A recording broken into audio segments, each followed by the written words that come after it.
Baik, assalamualaikum warahmatullahi wabarakatuh. Waalaikumsalam warahmatullahi wabarakatuh. Alhamdulillahirabbil alamin. Terima kasih Bapak Ibu guru telah meluangkan waktu untuk saya mempresentasikan budaya positif demonstrasi kontekstual 1.4 guru penggerak angkatan 11 Kabupaten Cilacap. Perkenalkan, nama saya Mualim SPDI CTT GR, tempat tanggal lahir Cilacap 8 Agustus 1989, saat meninggal SD Negeri Kunci 02, pendidikan S1 yaitu di Institut Agama Islam Imam Ghazali Kabupaten Cilacap tahun 2011, pengalaman organisasi pendidikan pada tahun 2015 sampai 2020, pernah menjadi Kepala RA Siti Aminah Bangunreja Kecamatan Gedung Reja 2015 sampai dengan 2020, pernah menjadi Sekretaris PC IGRA Tengah 2 Kabupaten Cilacap. Di tahun 2018 sampai 2023 pernah menjadi anggota PC Lembaga Pendidikan Ma'arif NU Kabupaten Cilacap. Selanjutnya pernah menjadi anggota Ikatan Guru Indonesia Kabupaten Cilacap dari tahun 2017 sampai dengan sekarang, anggota Perpusnas 2019 sampai dengan sekarang. Selanjutnya yaitu menjadi anggota Ikatan Alumni Institut Agama Islam Imam Ghazali Kabupaten Cilacap, atau yang sekarang Universitas Nahdlatul Ulama Al-Ghazali Kabupaten Cilacap. Yang selanjutnya yaitu anggota Ikatan Alumni Universitas Perdita Tangerang. Yang selanjutnya yaitu anggota Ikatan Alumni UIN 1 Tulungagung Jawa Timur. Di kependidikan, alhamdulillah tahun 2022 saya juga pernah mendapatkan beasiswa Indonesia Bangkit LPDP Kemenag di tahun 2022 dan 2023 mendapatkan beasiswa Microsoft dari kampus Merdeka. Terus mendapatkan Google Certified Educator level 1 dan level 2. Baik Bapak Ibu yang saya hormati, restitusi segitiga restitusi, suatu proses dialog yang dijadikan guru atau orang tua agar dapat menghasilkan murid yang mandiri dan bertanggung jawab. Di sini saya akan menjelaskan tentang positive vibes only.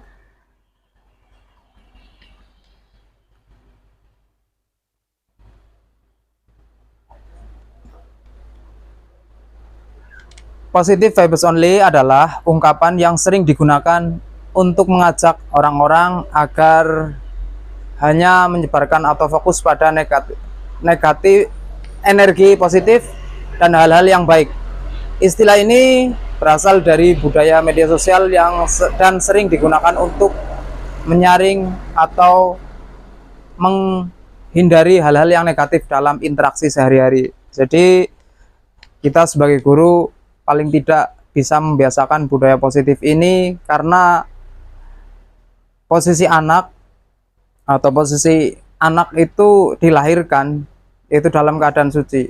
Jadi dalam sebuah hadis itu diterangkan bahwa kullu mauludin yuladu al fitrah. Jadi anak pada hakikatnya dilahirkan dalam keadaan suci. Positive vibes adalah ini seringkali digunakan ya dalam kehidupan kita sehari-hari tentang menanamkan budaya positif. Dalam restitusi ini nanti ada masalah dari anak. Sebenarnya anak-anak itu sangat kompleksitas ya. Jadi saya akan mengambil dua masalah dalam hal ini. Caranya bagaimana? Yaitu tentang kita melihat validasi tindakan yang salah yang pernah anak lakukan. Terus yang kedua yaitu dengan cara meyakinkan kepada anak. Setelah memvalidasi apa salahnya anak, terus tinggal memberi keyakinan kepada anak. Terus setelah itu kita menstabilkan anak agar mereka tetap konsentrasi, tetap fokus dengan apa yang mereka perbuat baik itu.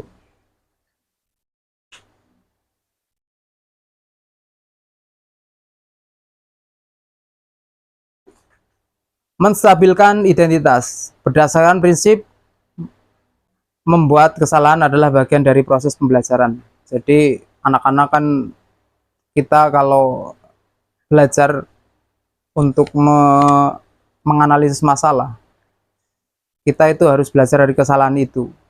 Bagaimana kita belajar dari kesalahan itu untuk mendapatkan jawaban dari masalah anak.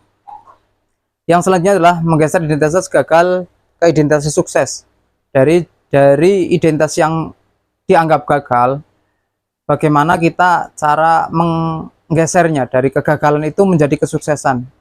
Jadi anak-anak kita jadikan motivasi, bagaimana anak-anak dari mulai pertama mungkin mereka menganggap itu adalah gagal, sebenarnya kegagalan itu adalah kesuksesan yang tertunda.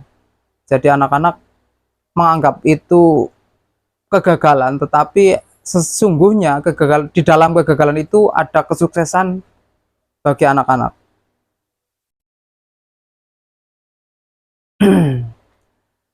Validasi tindakan yang salah berdasarkan prinsip setiap perilaku berupaya mematuhi suatu kebutuhan tertentu. Guru akan bergeser dari pemikiran stimulus respon menjadi proaktif. Jadi di sini kita sebagai guru itu selalu berperilaku berupaya mematuhi suatu kebutuhan tertentu. Jadi kita harus memahami kebutuhan-kebutuhan anak. Karena di dalam sekolahan tentunya kita menemui anak-anak yang kompleks.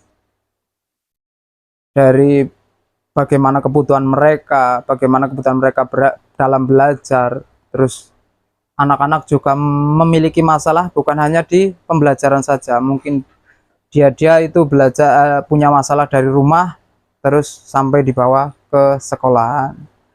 Terus guru bergeser dari pemikiran stimulus respon menjadi proaktif. Jadi kita memberikan stimulus dulu. Jadi kepada anak kita memberikan stimulus, bagaimana anak agar mau merespon apa yang kita tanggapkan kepada mereka dengan cara memberikan stimulus agar mereka mau berbicara keluh kesah mereka, menjadi anak-anak yang proaktif. Yang selanjutnya adalah mengenali dan mengakui kebutuhan murid akan memperbaiki hubungan dengan murid. Jadi murid itu kita ajak untuk mengetahui kebutuhan murid yang lain agar bisa memperbaiki hubungan. Jadi di sini ketika murid-murid tahu kebutuhan teman-temannya, maka murid-murid itu akan lebih baik hubungannya dengan murid yang lain. Menayakan keyakinan. Murid akan diberi pertanyaan-pertanyaan bermakna untuk memunculkan motivasi intrinsik, motivasi yang ada dalam diri mereka. Jadi kita berikan stimulus pertanyaan-pertanyaan, setelah itu akan memancing motivasi anak-anak. Akan muncul motivasi yang ada dalam diri mereka secara perlahan-lahan. Saya punya kasus di sini, yaitu ada Maida. Maida itu tidak terima pekerjaan dicontek oleh temannya. Ia marah dan tidak bisa menahan emosinya. Berikut adalah skenario penyelesaian masalah yang menggunakan segitiga restitusi.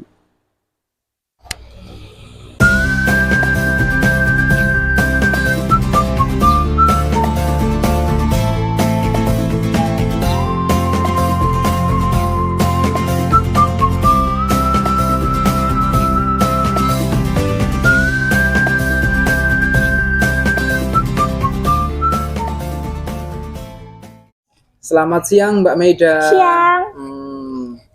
Maida, tadi Bapak dengar laporan dari ketua kelas, katanya kamu habis bertengkar ya dengan Mas Imam ya?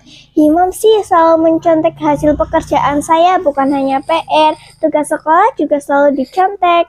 Oh begitu, ya wajarlah kamu marah dan kesal. Jika Bapak di posisi kamu, pasti Bapak juga akan merasa hal yang sama. Lalu apa yang kamu lakukan terhadap Himam? Saya marah-marah, Pak, dan tanpa sadar saya menggebrak mejanya. Oh, begitu. Pasti kamu berat berbuat seperti itu. Ada alasannya ya. Kamu mengerjakan soal tapi Himamnya mencontek dan tidak mau berusaha sendiri.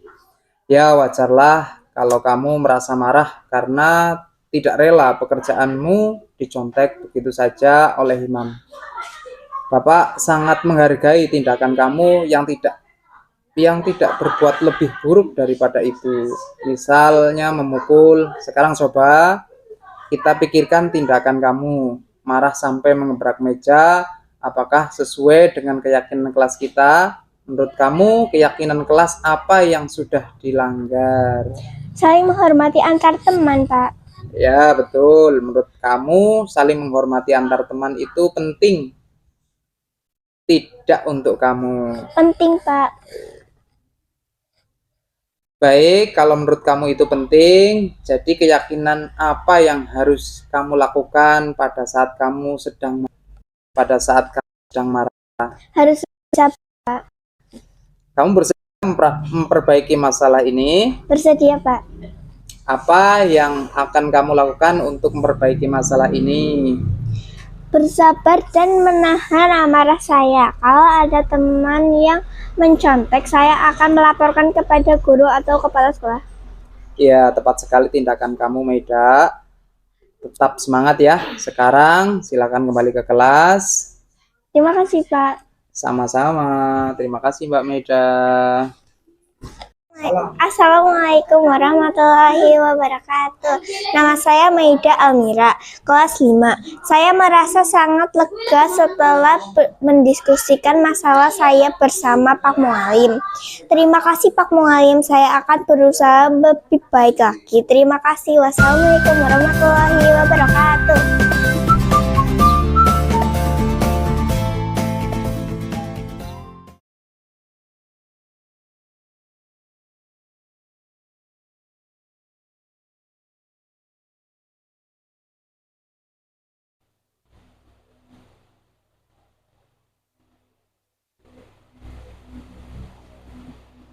Baik, dari tadi kasus Maida yang marah ketika dicontek temannya,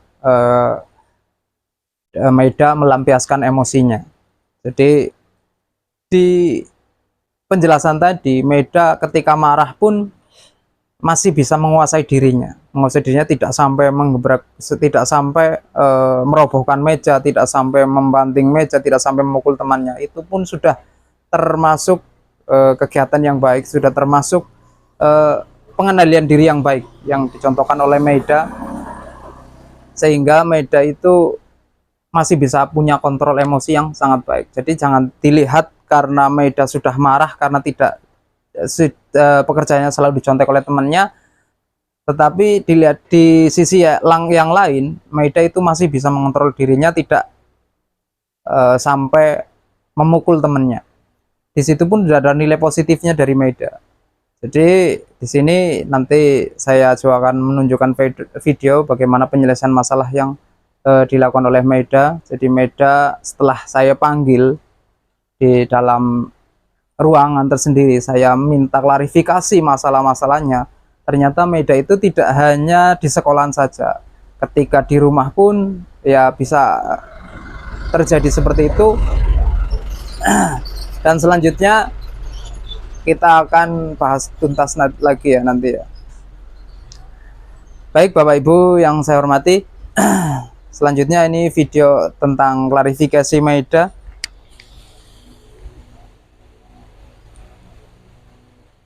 Di kita. Yang selanjutnya kasus kedua Bapak Ibu.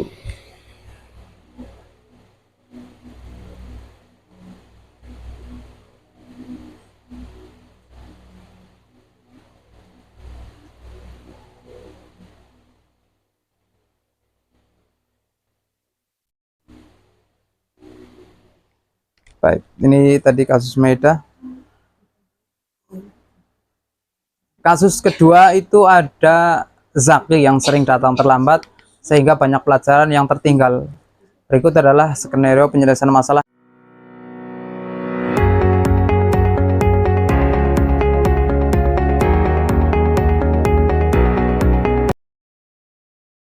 Zaki, tadi Bapak mendengar laporan dari guru piket. Katanya kamu sering datang terlambat ya. Iya, Pak.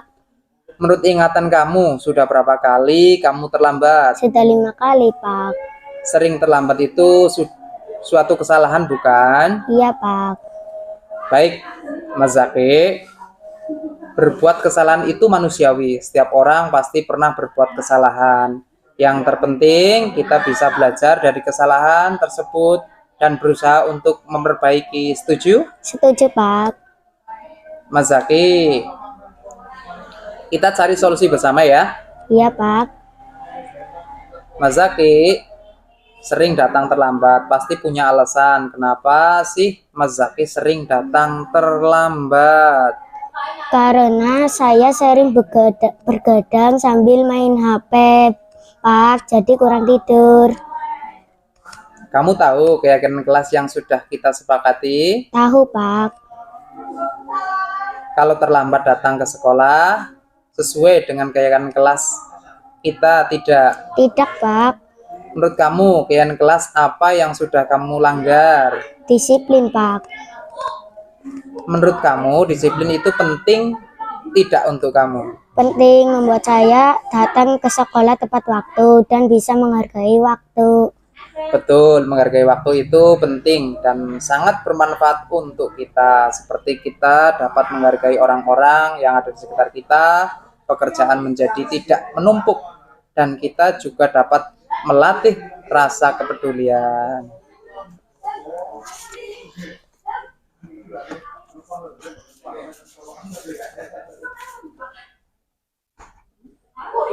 Iya, Pak. Saya menyesal sudah sering terlambat dan saya mohon maaf sudah sering terlambat.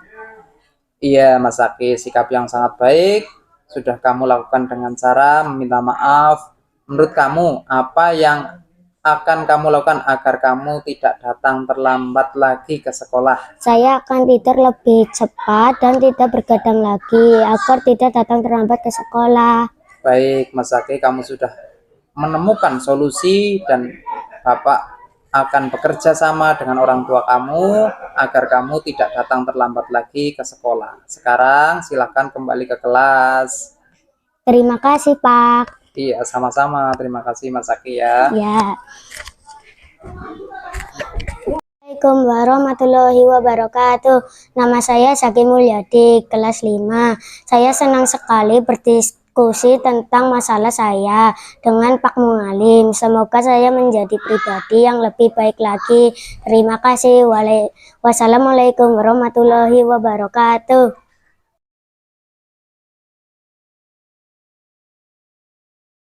Mengurangi menggunakan HP-nya agar fokus lagi ke sekolahnya.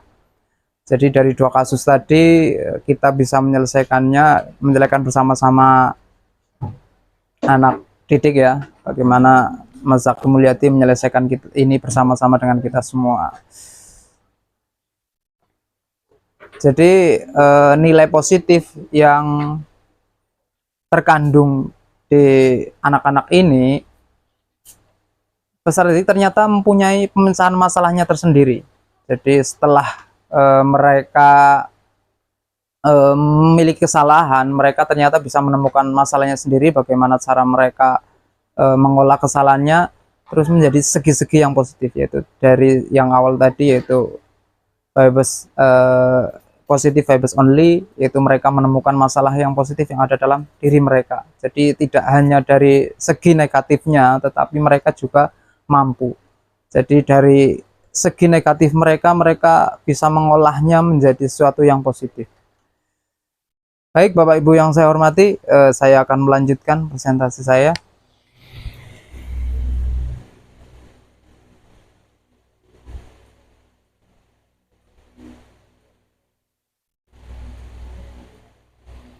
Kasus yang tadi ya, kasusnya Mas Zaki Mulyadi. Dari sini Bapak Ibu ada yang bertanya, dari tadi saya itu menjelaskan sangat luar biasa, banyak sekali. Tadi pengertian dari restitusi telah saya jelaskan dari awal. Jadi restitusi adalah bahasa yang lebih sederhananya, itu restitusi adalah dapat diartikan sebagai pembayaran ganti rugi. Jadi ganti rugi yang yang mereka alami dilakukan oleh pelaku kejahatan pada korbannya. Tujuannya adalah untuk mengganti kerugian yang dialami oleh korban akibat perbuatan perilaku, baik itu kerugian materi, seperti kerusakan harta maupun materi lainnya ya. Di sini tidak hanya materi saja, tapi ketika kita tidak mengolahnya dengan baik, maka anak-anak juga akan mengalami kerugian berupa imaterial, seperti dengan psikis mereka. Mengapa restitusi itu penting? Karena restitusi itu berkaitan dengan keadilan, pencegahan, dan pemulihan. Restitusi memberikan rasa keadilan bagi korban karena mereka mendapatkan penggantian atas kerugian yang dialaminya. Tadi ketika Zaki Mulyadi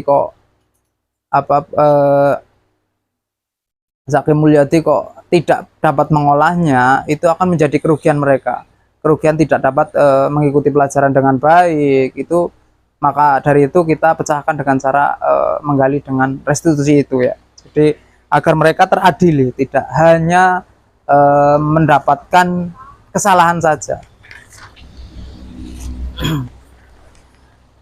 Yang selanjutnya yaitu tentang pencegahan. Dengan adanya restitusi, pelaku itu akan menjadi gambaran agar tidak mengalami kasus yang akan dialaminya lagi. Jadi harus dicegah. Jadi lebih berpikir 2 kali sebelum melakukan tindakan kejahatan atau tindakan yang salah tadi yang dilakukan oleh Zaki dan Maida tadi. Terus yang selanjutnya adalah pemulihan. Restitusi dapat membantu korban untuk memulihkan diri dari dampak negatif atau tindakan-tindakan yang lain seperti tadi. Jadi di sini tadi ya. Nah, di sini ya tadi di segitiga restitusi ini akan menjadikan sebuah tindakan tadi.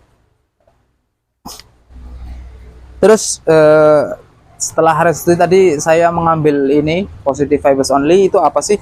Positive vibes only adalah sebuah ungkapan yang populer digunakan menggunakan gambaran, suasana atau lingkungan yang penuh dengan energi positif. Ini mengundang orang-orang untuk menciptakan dan memperhatikan suasana yang menyenangkan, optimis, dan mendukung. Jadi kita itu memberi keyakinan kepada peserta didik, jadi untuk mengolah suatu yang negatif menjadi sebuah positif. Fokusnya adalah pada hal-hal positif. Ungkapan ini mengajak kita untuk lebih memperhatikan hal-hal baik dalam hidup daripada terpaku pada hal-hal negatif. Jadi kita tidak boleh melihat anak-anak dari segi negatifnya saja, karena anak-anak tentunya mempunyai nilai-nilai positif.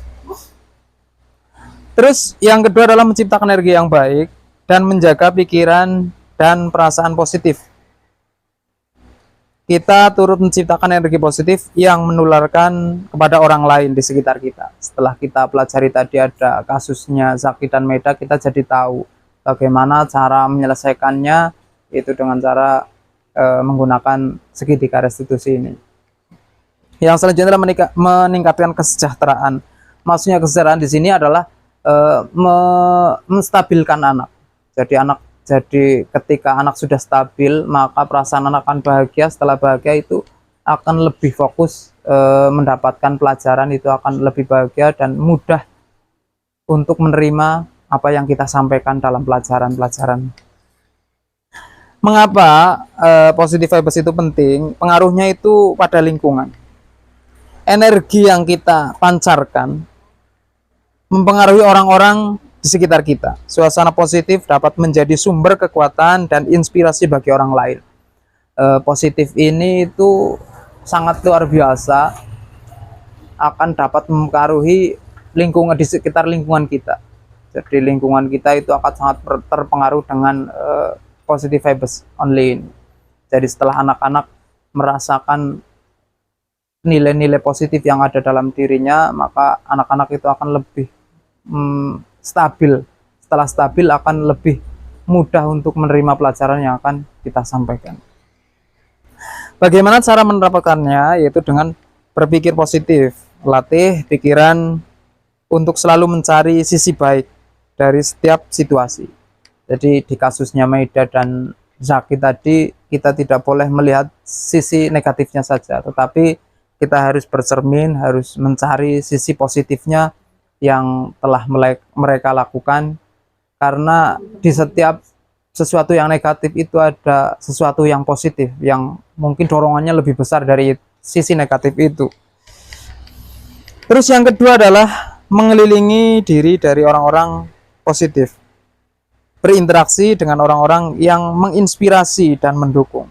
Kita dapat mengambil pelajaran dari yang mereka alami tadi, agar kita dapat menjalani dengan rasa bahagia.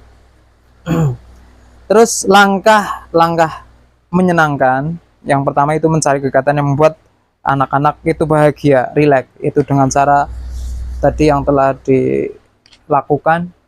Pertama, sebelum pembelajaran kita itu melakukan semacam senam olahraga agar anak-anak lebih bahagia. Ice breaking, ya, ice breaking seperti itu ya. Jadi anak-anak lebih bahagia untuk menyiapkan mental mereka.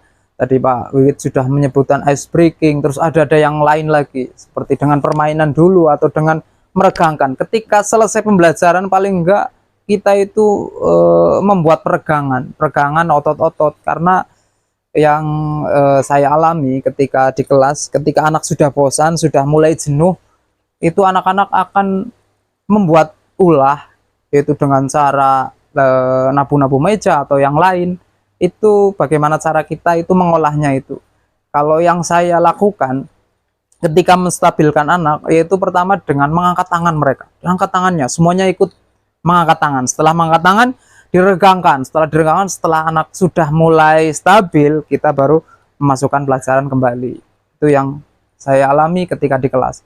Terus sebelum pembelajaran juga, kadang-kadang anak-anak suruh, karena anak-anak mempunyai masalah mungkin dari rumah sudah diomelin sama orang tuanya, atau di jalan menemui sesuatu yang membuat trauma mereka, maka kita harus menstabilkan anak.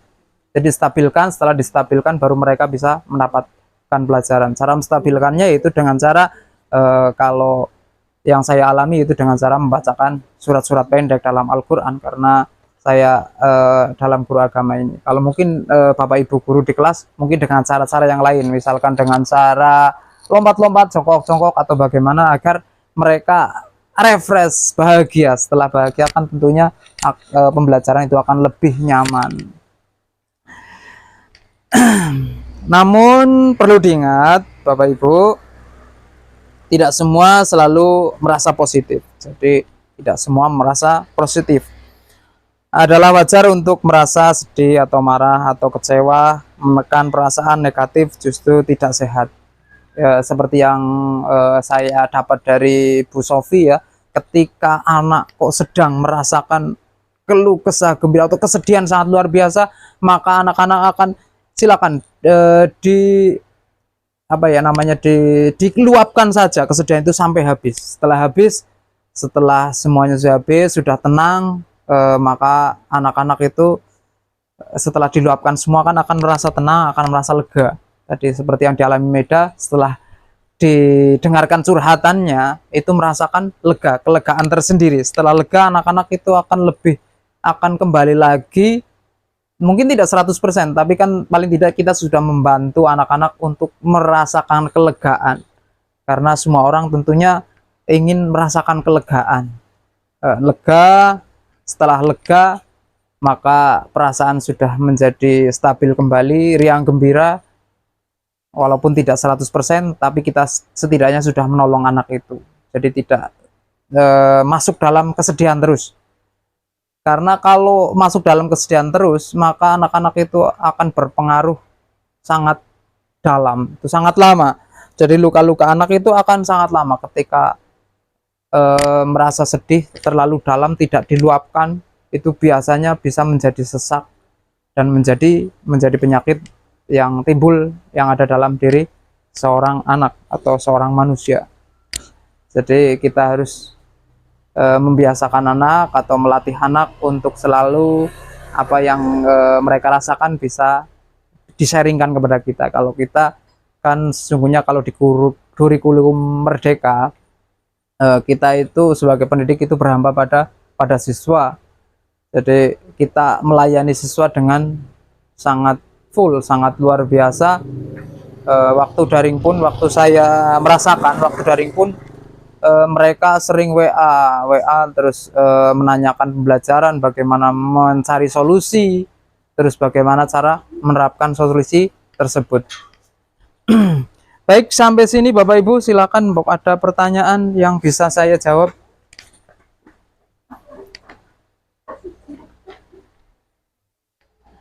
Ya. Oh. Ya. Ya, dalam ini. Baik, Bapak Ibu, silakan ada pertanyaan yang bisa saya jawab tentang segitiga restitusi, tentang ungkapan yang sering digunakan, yaitu tentang positive vibes.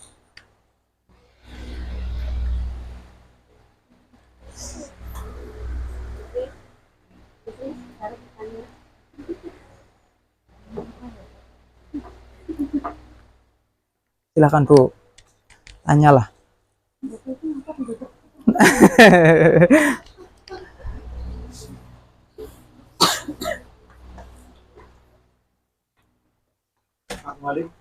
Silakan Pak. Kalau melihat dari apa namanya yang ada itu terkait dengan segitiga restitusi untuk konten atau pemahaman yang itu kan validasi tindakan yang salah. Ya, itu dalam artian pemberian umpan balik yang negatif atau yang positif, Pak? Baik, lanjut, cukup. Terus ini mungkin ada sampel atau contohnya, misalkan dalam kita menegur mungkin ya, rekan guru atau mungkin dengan siswa itu baiknya seperti apa? Oh, iya. Siap. Ini ya jadi divalidasi tindakan yang salah. Begini Bapak Ibu semua. Jadi untuk memvalidasi ini itu pertama kita itu jangan melihat dari salahnya dulu. Jadi kita melihat kesalahan mereka dulu. Setelah kita lihat, kita validasi. Validasinya dengan cara apa? Yaitu dengan cara memancing mereka, memancing dengan kata-kata atau dengan suatu hal yang mereka tidak merasa dipancing. Jadi mereka itu merasa sedang curhat saja seperti itu. Jadi sedang curhat apa yang mereka rasakan, apa yang mereka rasakan ketika itu, sehingga mereka kok bisa melakukan seperti itu. Jadi misalkan tadi di kasusnya Maida, yaitu ketika dicontek sampai mengebrak meja, sampai meluapkan emosinya, kita lihat di situ, kita validasi, kita ajak sharing. Maida itu diajak sharing untuk melihat kesalahan mereka. Setelah melihat kesalahannya, kita akan menganalisis. Setelah dianalisis, ternyata anak-anak juga agar lebih gamblang menceritakan apa yang mereka rasakan. Setelah mereka rasakan, kan mereka akan curhat dengan sendirinya. Nah, di situ kita bisa menganalisis, bisa mencari solusi bersama. Jadi di segitiga restitusi ini kita cari akar masalahnya bersama, dan kita mencari solusinya bersama. Terus selanjutnya yaitu bagaimana tadi cara untuk menegur tadi sama guru ya Pak ya, ketika mereka kok juga mengalami masalah yang sama atau melihat hal-hal salah yang sama, yaitu dengan cara seperti tadi Bapak. Kita dekati, setelah kita dekati mereka, setelah kita dekat tentunya mereka kan nyaman. Setelah nyaman, mereka itu akan mengungkapkan apa yang mereka rasakan, apa yang mereka apa yang ingin mereka luapkan ketika itu. Dan setelah itu kita validasi bersama. Setelah divalidasi, di sini juga kita akan menyelesaikan masalahnya bersama di segitiga restitusi tersebut. Jadi intinya di segitiga restitusi ini kita memvalidasi masalah, menanyakan masalahnya, setelah itu kita validasi bersama untuk menjadikan, meyakinkan keyakinan mereka. Setelah itu distabilkan. Begitu Pak Wid mungkin. Ya, terima kasih. Oke, terima kasih ya Pak Wid sudah memberikan pertanyaan sangat luar biasa. Sampai sini Bapak Ibu. Pirang jam? Mbak? Cukup. Terima kasih dari saya. Tentunya banyak kesalahan dan waktunya. Terima kasih untuk presentasinya, sudah sangat luar biasa sekali. Tepuk tangan buat kita semua. Sudah kompak. Saya menghargai Bapak Ibu. Terima kasih atas waktunya. Semoga ini menjadi pelajaran bagi kita untuk selalu memberikan motivasi kepada peserta didik kita agar selalu semangat belajar, selalu semangat menuntut ilmu, dan selalu berpikir positif, selalu menjadikan hal-hal negatif agar kita umpankan balik, agar menjadi hal-hal positif yang mereka jadikan sebagai pegangan hidup mereka. Setelah itu menjadikan penjiwaan bagi mereka agar terpupuk semangatnya menjalin hubungan yang lebih baik lagi. Baik Bapak Ibu, cukup sekian dari saya. Mu'alim banyak kesalahan, mohon maaf yang sebesar-besarnya. Akhir kalam, ihdinas siratal mustaqim. Assalamualaikum warahmatullahi wabarakatuh. Waalaikumsalam warahmatullahi wabarakatuh. Terima kasih.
متكئين عليها متقابلين يطوف عليهم ولدان مخلدون بأكواب وأباريق وكأس من معين لا يصدعون عنها ولا ينزفون وفاكهة مما يتخيرون ولحم طير مما يشتهون